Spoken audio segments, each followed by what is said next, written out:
From destitute beginnings in Jamaica, he created one of the most feared drug gangs in American history. He is responsible for thousands of deaths. His impact is felt even today, continuing war against drugs. Lester Coke created an empire built on fear.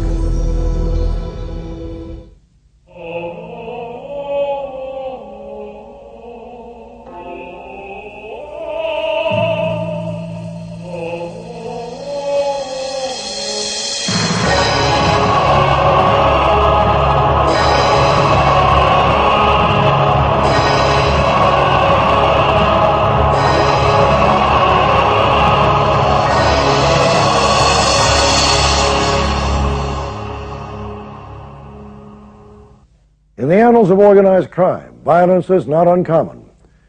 Brutality is often a tradition, with origins that can be traced back centuries. In the 1980s, however, a new crime organization took hold. Born of the drug trade and unrestrained by ancient custom, the Shower Posse brought havoc not only to its native Jamaica, but across the United States as well. At the top of the organization stood the most feared posse don of them all, Lester Lloyd Coke. In less than a decade, Lester Coke's Shower Posse rose from obscurity in the political unrest of Jamaica to prominence as one of the most feared drug gangs in American history. And in that same decade, the FBI, the DEA, and the ATF fought together in an unprecedented battle to bring down Lester Coke, and in doing so, raised the stakes in the widening war against drugs. To most, Jamaica is a vacation paradise, the birthplace of reggae music, a land of unique art and culture. The qualities that bring millions of tourists to the island make it an enchanting destination. But there's another Jamaica, a complicated land with a tragic past. This was the Jamaica that created Lester Lloyd Coke. Coke grew up in Tivoli Gardens, a poor community on the outskirts of the Jamaican capital of Kingston. His early life was spent in this cramped tenement yard. As many as 10 families lived here, each limited to a single room, with the entire building sharing one bathroom. He came from the world of the sufferers, those sharing a life of extreme poverty and desperation. Well, the typical childhood of a sufferer youth in Jamaica is a very frightening one, in the sense that many of that generation was simply not able to have access to high schools. I mean, their schooling would end at the age of 14 or 15. It would mean then that just housing would be a serious problem. Getting food on a daily basis would be a serious problem. Many of these people depended on remittances coming from abroad. I mean, that really sometimes determined whether they survived or did not survive. And of course, growing up in those communities with the level of violence, you really had to be tough in order to survive, and just very difficult to survive if you didn't develop a certain inner toughness.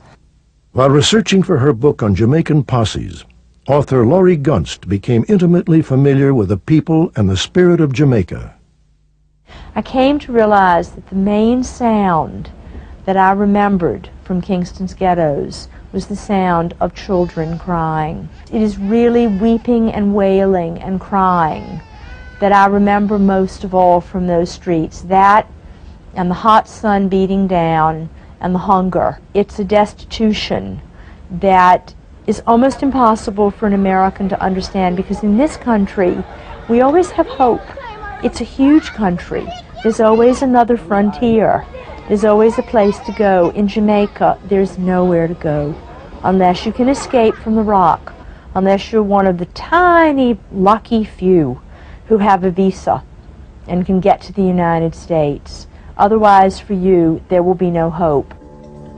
Like so many of his generation, young Lester Coke found hope in American movies, captivated by the interracial embrace between actors Jim Brown and Raquel Welch in the 1969 movie 100 Rifles. Coke would adopt the film star's name. In Tivoli Gardens, he was the new Jim Brown. I don't know him as Jim Brown.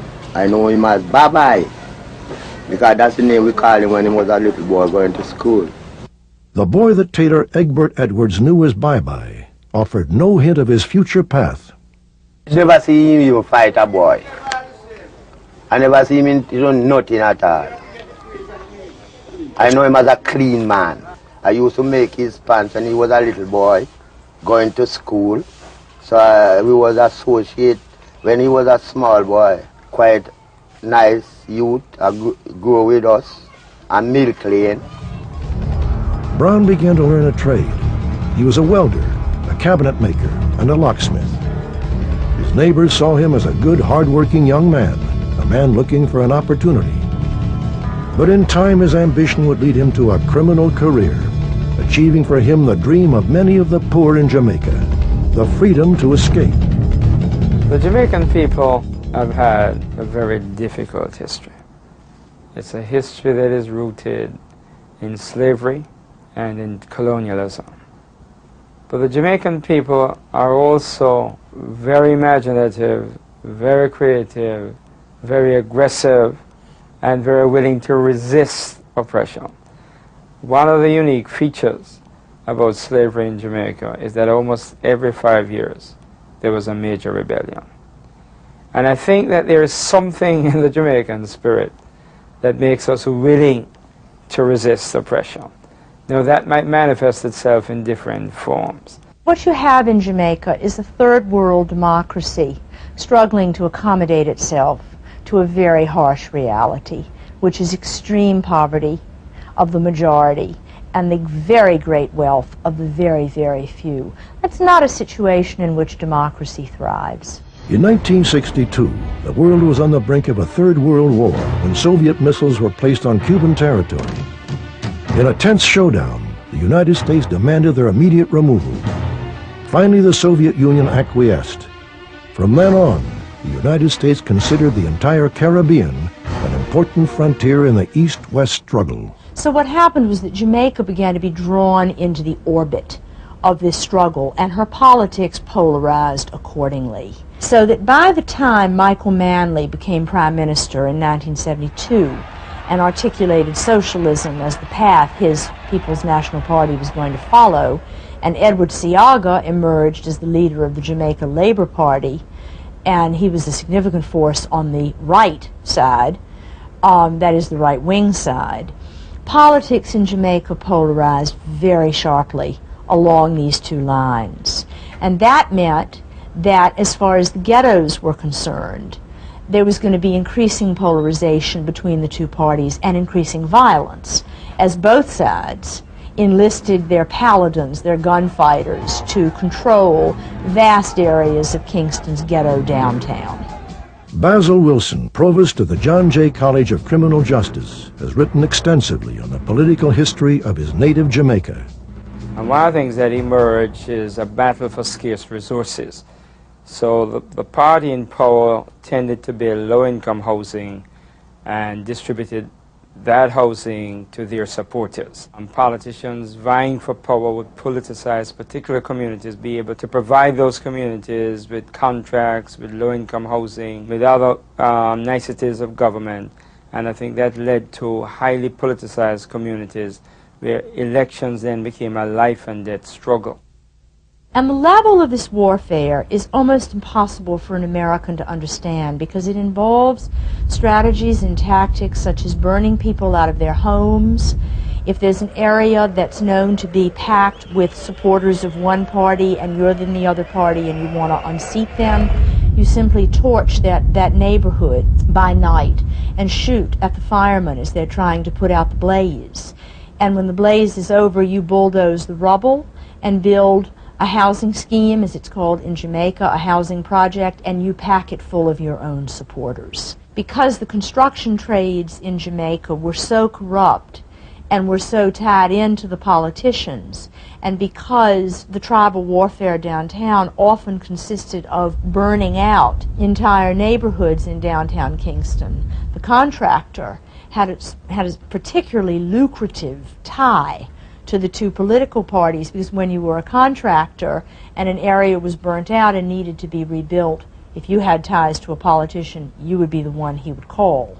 So Jim Brown had come up fairly well in West Kingston by the mid-1970s. He was a well-known figure in Tivoli Gardens, which is Seaga's constituency in West Kingston. He was actually a contractor, and he was very much an up-and-coming enforcer. He wanted to get involved as Seaga's right-hand man, and he was pushing himself up through the ranks of West Kingston gunmen. Politics is the key thing, factor. This is because we stand up for one thing. You had forces that tried to fight that and give you a hard fight too. And we had to make sure we keep those forces out. Devin Clark was born on Milk Lane, the same street where Jim Brown spent his early years. You definitely have to have somebody to make the place where it is. Where you can sleep with the door open, you can't do anything at all like that. And that was the kind of man he is. What was happening on the streets downtown in Kingston was a growing fascination with the Hollywood silver screen, and primarily the outlaws and cowboys and bandits that came out of Hollywood in the 50s and 60s and early 70s.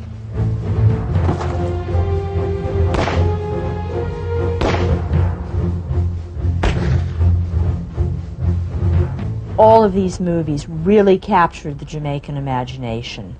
And the gangsters, who were by then up and coming in the ranks of both parties, began to style themselves after these cowboy heroes. And that became the real kind of emotional substance that the gangs carried to Kingston's poor.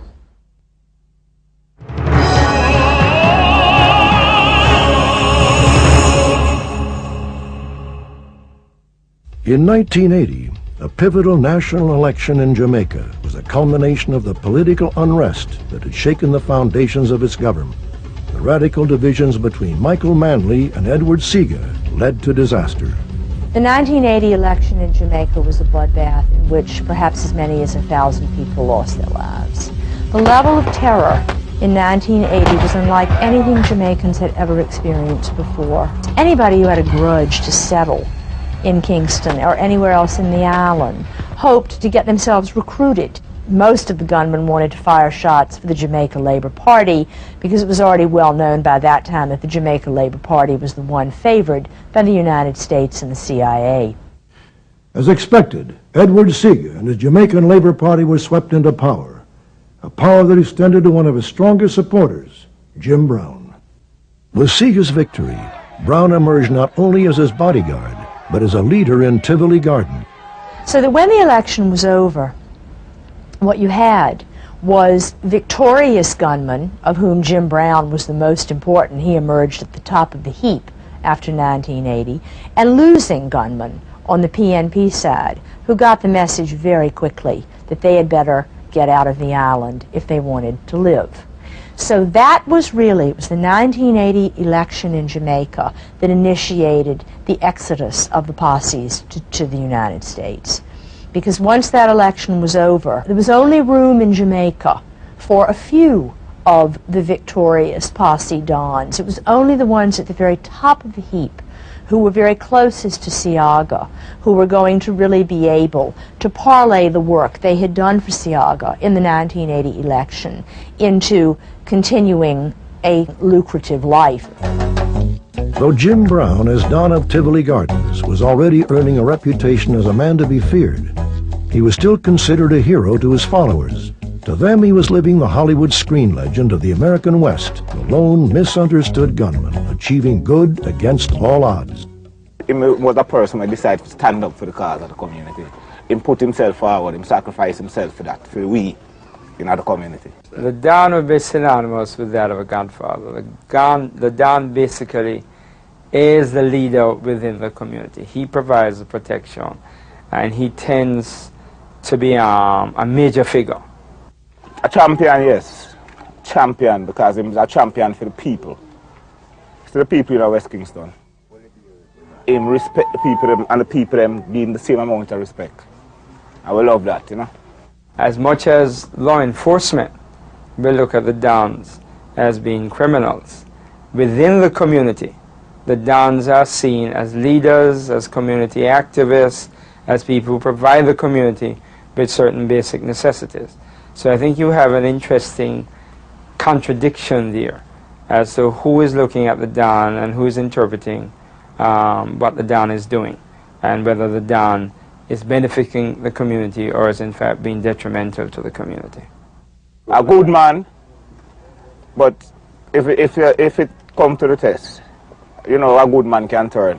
Several things happened to Jim Brown after the 1980 election. One of them was that as Seaga's bodyguard, he had what was basically diplomatic immunity. He could shuttle back and forth with Seaga or on his own between Jamaica and the United States. The other thing was that after 1980, Ronald Reagan was in the White House, and America really stepped up its war on drugs abroad. In the case of Jamaica, what this meant was American military and USAID funding for ganja, marijuana eradication in Jamaica, and it became increasingly difficult for Jamaicans to get their product off the island. So men like Jim Brown, who had contacts with politicians, who had contacts on the wharves in West Kingston, which are within the area that Seaga controls, became crucially important to Jamaica's growers because they could no longer attempt to get their drugs off the island. What Jim Brown did was to basically leapfrog the Jamaican marijuana connection into the United States using his connections in Miami, Toronto, Washington, D.C., New York, and Los Angeles, and keep the money flowing in to Jamaica's growers, for whom marijuana was the only game in town. It was Jamaica's only cash crop. This was a real story of Jim Brown and his criminal organization, called the Shower Posse. With a shower of ammunition Posse members would unleash against rivals, they began as brutal enforcers of political will. But they would soon be ruled by an even greater force, a worldwide demand for illegal drugs. The Shower Posse entered the U.S. narcotics trade at a critical time. Usage was at an all-time high, and the drug war in the United States, though heavily funded and widely promoted, continued to be ineffective. The Shower Posse, by any other name, had really resolved itself into an entity by the time of the 1980 election. Jim Brown was already at the helm as Seaga's bodyguard. He was the top-ranking enforcer in Kingston. But it really wasn't until after the election when all of these gangsters on both sides, all of what Jamaicans call the friars, the small chickens, were basically skittering out of Jamaica to try to make their fortunes in the United States, that Jim Brown saw that the real money lay up here in the burgeoning crack cocaine trade. Jim Brown, along with his second-in-command Vivian Blake, already had connections in New York, Washington, and Miami to make the Shower Posse an important force in the sale of crack cocaine. Jamaican sort of storefront operations sold marijuana, reggae records, vegetarian food. Vivian Blake and Jim Brown saw that they could parlay these connections in Jamaican communities across the country into very lucrative crack cocaine trade. At the same time, they also had their own Jamaican product, marijuana, that they could sell. And what basically happened by the time crack hit the streets in the United States was that the drug lords, the Colombians, particularly the Cali cartel, which had a special relationship with the Shower Posse.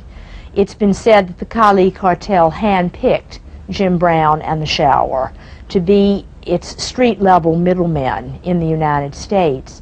The Colombian cartels, in a lot of cases, in certain cities, have better market penetration than Burger King.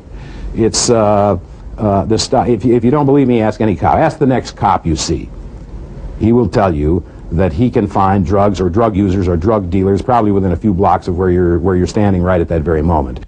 They were bolder than the rest. They had come from an island, it must be remembered, in which the police force routinely commits between 1/3 and 1/2 of the island's homicides. That's a staggering total when you think about it.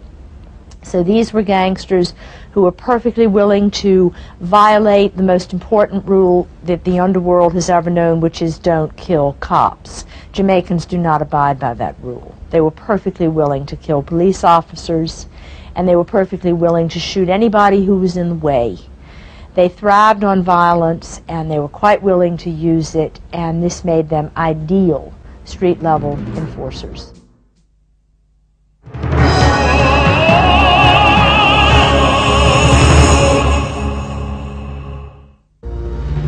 Jim Brown and the Shower Posse were thriving.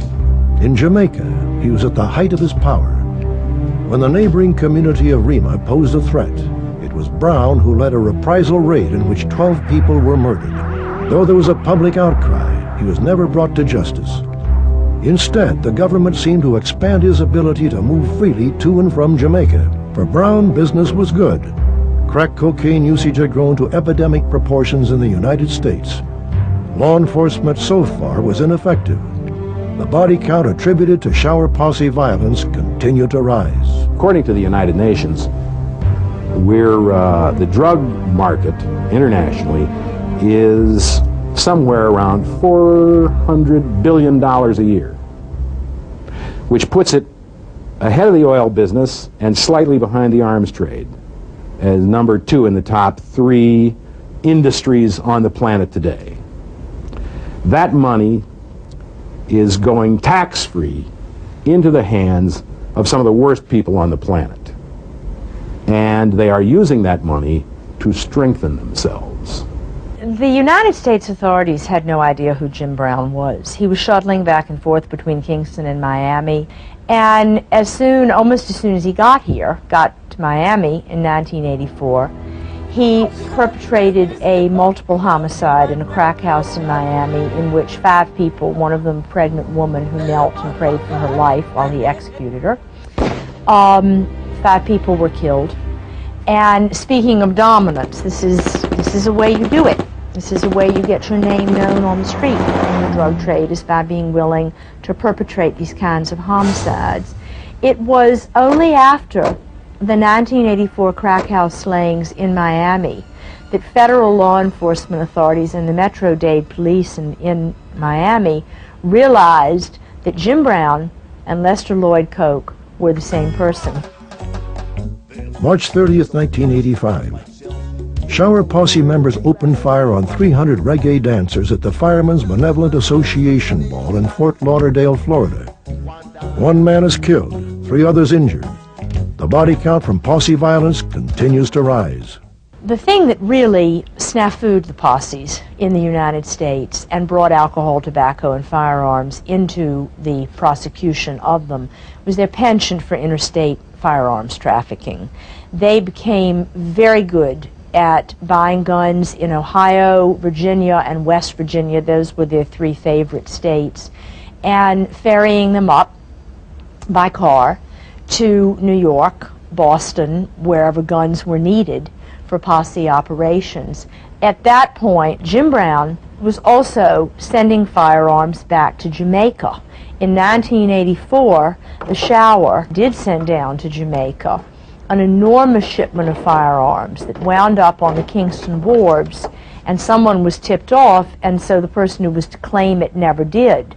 When they opened the barrel and found these high-powered weapons, this was the first time that Interpol, the International Police Organization, was called in to try to track the source of these guns. And it was discovered that some of these same guns that had been sent in this barrel back to Jamaica had been used in homicides in the United States. And it was really that shipment of guns to Jamaica in 1984 that first alerted international law enforcement to the presence of the posses. July 3rd, 1985. Posse violence strikes down an innocent child. A 6-year-old Miami girl on her way to buy an ice cream cone is killed in a gunfight between rival posses. The Bureau of Alcohol, Tobacco, and Firearms was really the first federal agency to realize what the posses were, or even that there were posses, because law enforcement on the state level began to turn up homicides and firearms trafficking. And it was when they began to see all of this gun trading going on that they turned to the Bureau of Alcohol, Tobacco, and Firearms, because that's really ATF's purview. Law enforcement, now aware of the growing threat, began a unique effort to eradicate Brown and the Shower Posse. You know, there's always been a tremendous rivalry in this country between municipal police departments and federal agencies, between the police and the FBI and the ATF, and then, of course, the Drug Enforcement Agency, which is relatively new. In the case of the posses, for most of these successful prosecutions, they put their rivalry on the back burner, and that's what enabled them to win. You know, ATF says, I don't want DEA getting in my hair, and DEA says, you know, I don't want ATF on my territory. And in the case of these gangs, in order to successfully prosecute them, the interagency rivalries went by the board.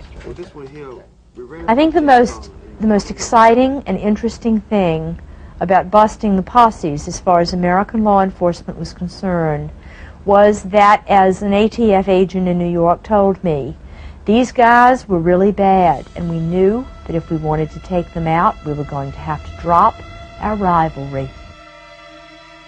Everybody started basically to become aware at the same time. Interpol realized that the posses were shipping firearms to Jamaica.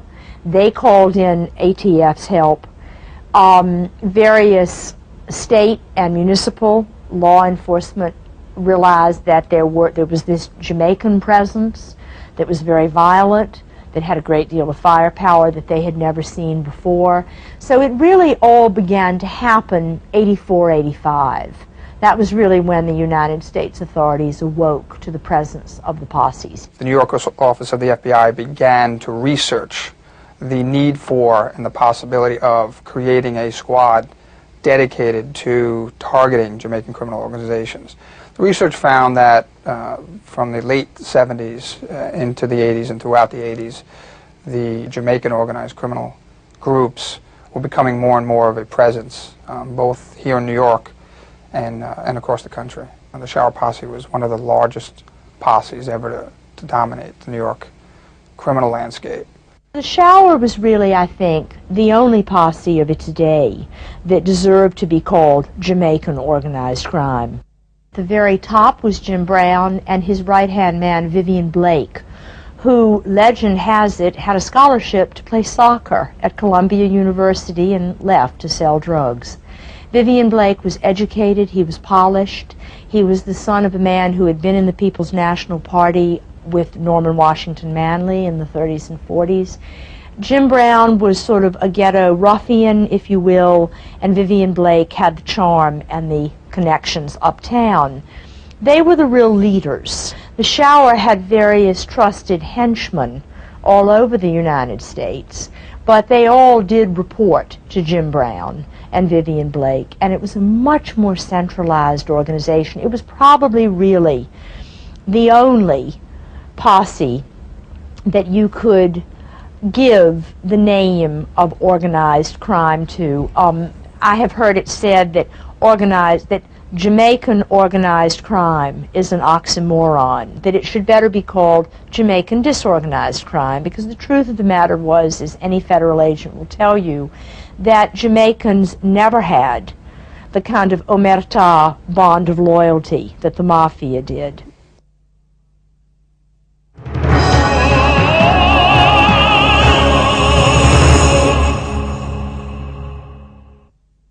When American law enforcement was able to arrest a few of the posse members in various states and various locales, they found that these men were often so frightened and so willing to cooperate in return for lighter sentences that it was much easier to break apart these gangs.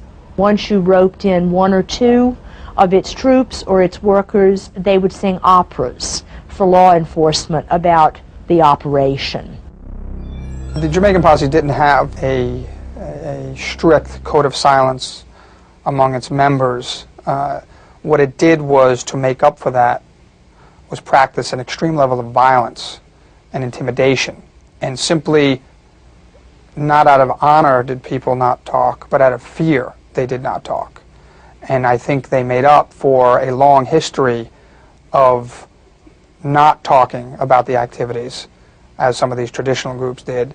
They, in a very short time, established a similar code through fear and through the extreme level of violence. And I think that in part that was a conscious effort to establish that kind of code in a short period of time. And they did that through acts of extreme wanton violence. Perhaps the most violent of all the Shower Posse members was its own leader, Jim Brown. And he was someone who was feared, and feared because of the violence that both he could bring and the people around him could bring. He surrounded himself with violent people, extremely violent people. But there is a gun culture in Jamaican society. That there is a fascination for guns, and of course one of the things about guns is that when you put guns in the hands of poor people or sufferer youths, it is a form of empowerment. You know, it gives them a sense that they have control over life and death. And so one of the things that has emerged in the society when you examine the poor communities is that there has been a proliferation of guns. Other posse members, I have interviewed and spoken with numerous other members of other posses who at times dealt with Shower Posse members, including Jim Brown. And it was always a somewhat intimidating experience, even for some of these people who were fairly violent themselves. I pay you good money. I take care of you. You know that.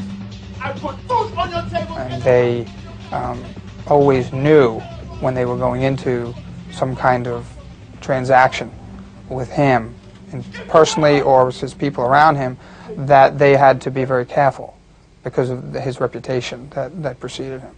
Well, as a man, if you mash him can, you might mash back your can, you see me? And when you mash your can, the whole of the can feel like a mash. Can't tell you that. While Vivian Blake ran the Shower Posse's U.S. activities, Brown controlled operations in Kingston. To his followers, he was larger than life, a Robin Hood who used criminal proceeds to fund community centers, to pay for local children's school tuition, and even to pay for burial suits. What you can say about Jim Brown was that if you were a supporter, you adored him, and if you were an adversary, you were terrified of him. He was obviously ruthless. It will never be known how many people he killed, certainly well upwards of 20, if you just count the homicides in Jamaica alone. Men, women, children, law enforcement. It seemed that the Shower Posse's violence had no limits and that no one could stop Jim Brown. Jim Brown was arrested in 1984 after the homicides in Miami, and he was deported by the Immigration and Naturalization Service back to Jamaica, where he was promptly set free. Because as Seaga's right-hand man and one of his principal enforcers, he was what Jamaicans call an untouchable, meaning that the law would never lay its hand upon him. So he proceeded to keep shuttling back and forth from Jamaica to the United States after 1984 on various passports and various aliases until 1986, when he murdered a minibus driver in Jamaica. And this was the first and only case that ever brought him before the law. By that time, the posses had become so violent in Jamaica and in the United States that there had begun to be an outcry against the untouchables. And Jim Brown was brought to trial, but the predictable took place. He was tried and acquitted. And on the day that he was acquitted, his Shower Posse supporters mobbed the street in front of the Jamaican Supreme Court and shot off their guns to show their joy at the verdict. Law enforcement kept its sights on Jim Brown. The RICO, or Racketeer Influence and Corrupt Organization statute, allowed federal officials to pursue the leadership of the Shower Posse for the crimes of its soldiers. Jim Brown's days, it seemed, were numbered. American law enforcement was beginning to feel they'd go up against these gangs and win. There had been so many homicides by that time attributed to Jim Brown and the Shower that the Alcohol, Tobacco, and Firearms, the DEA, the FBI, the New York Police Department, and the Metro-Dade Police Department felt that if they could get Jim Brown back to the United States, they could prosecute him and win.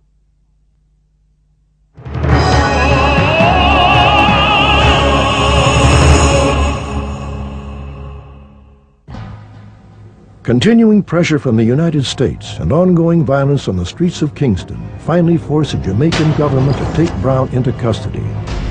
An extradition process was initiated to send him back to the United States to face justice as the assault on the Shower Posse and other Jamaican gangs continued. The Shower Posse may have been a victim of its own success. It had grown to be a very large posse. The Shower Posse became very large.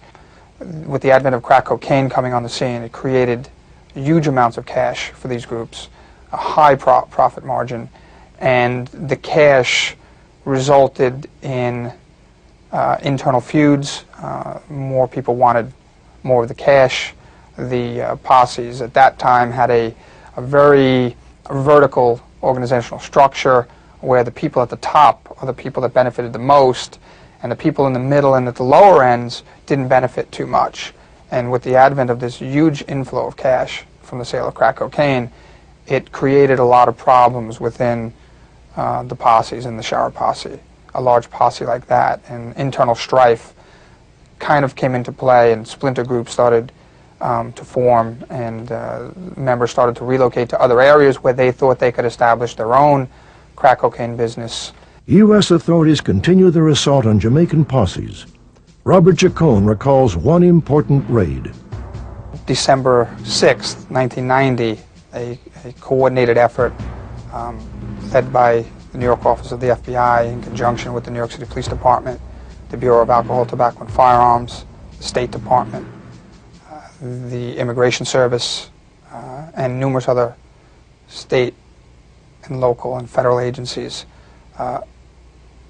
executed simultaneously 32 search warrants, mainly in Brooklyn, New York, but also in Albany, New York, Long Island, New York, and Dallas, Texas.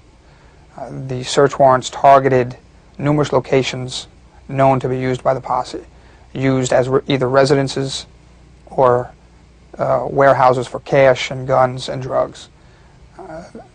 Numerous posse members were arrested that night, taken into federal custody. Automatic weapons were seized. Large amounts of marijuana, cocaine, and heroin were also seized that night. The message was clear. The crime and violence of the Shower Posse and other Jamaican gangs would be met with a full force of American law enforcement. Jim Brown, meanwhile, wasn't giving in so easily. He fought them all the way up to the British Privy Council, which is the court of last resort for Jamaica. And he appealed the extradition to the British Privy Council, which ultimately, in 1992, denied his appeal, which meant that Jim Brown was going to be extradited to stand trial in the United States. In February 1992, U.S. federal marshals arrived at Kingston's General Penitentiary to take Jim Brown back to the United States. But before they could take custody, Brown was burned to death in a fire in his cell. Though there is no hard evidence, some believe they know why Jim Brown was killed. Edward Seaga knew that if he were allowed to go back to the United States and talk, he would tell the federal authorities everything he knew about his connections to Seaga and the Jamaica Labor Party and the ways in which the party had aided and abetted the Shower Posse's exploits in the United States. Whatever the cause, the fire in Kingston brought to a close Jim Brown's life, but not his puzzling legacy. At Jim Brown's memorial, former Prime Minister Edward Seaga would call Brown the protector of Kingston's poor. Thousands of mourners attended what seemed like a state funeral.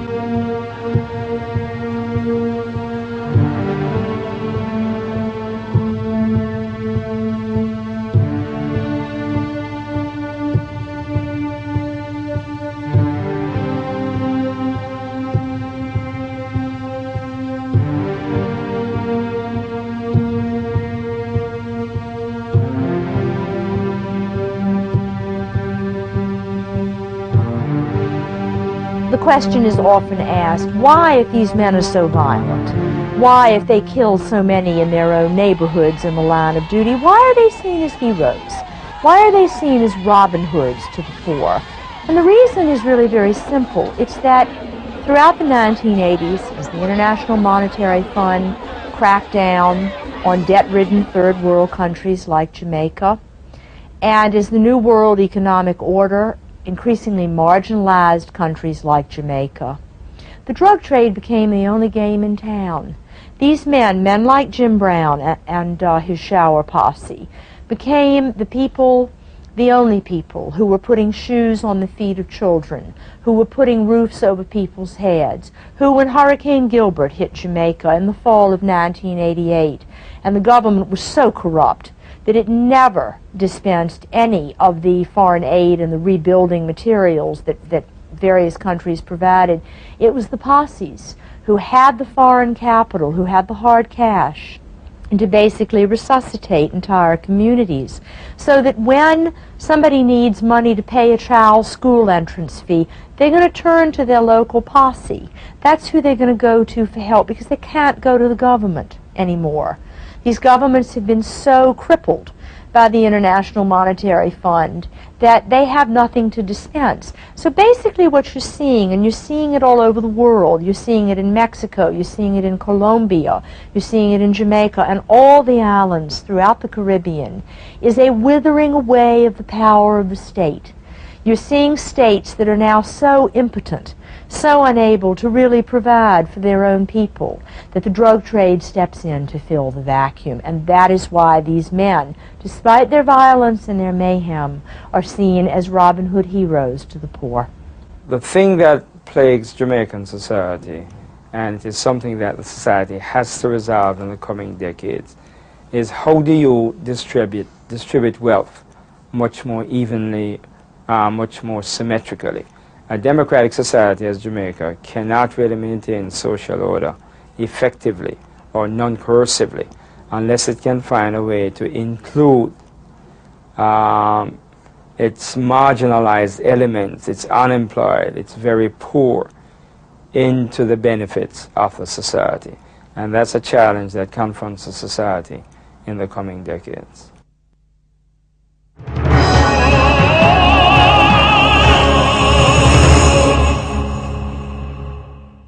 Law enforcement can't reform society. It is a holding action. It's a temporary barricade against the worst proclivities of a society.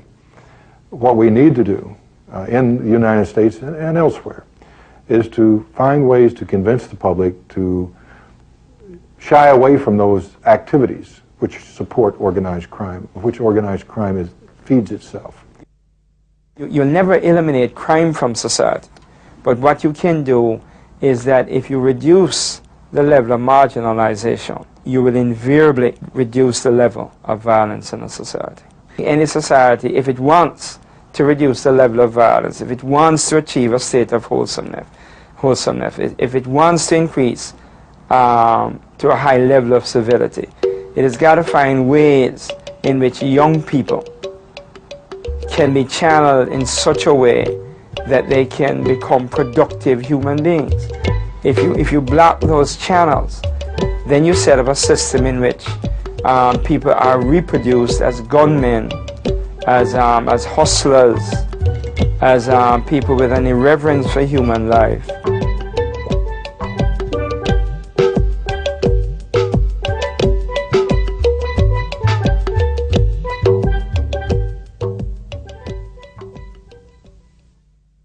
U.S. authorities attributed over 1,400 murders to Jim Brown and the Jamaican shower posse in the few short years they thrived. Both the explosive world of the drug culture and the unprecedented efforts of law enforcement effectively dismantled this dangerous new threat. As long as the demand for illicit drugs continues, however, posses and other drug gangs will always exist to serve the customer. For law enforcement, the fight continues. I'm Robert Stack. Thanks for joining us.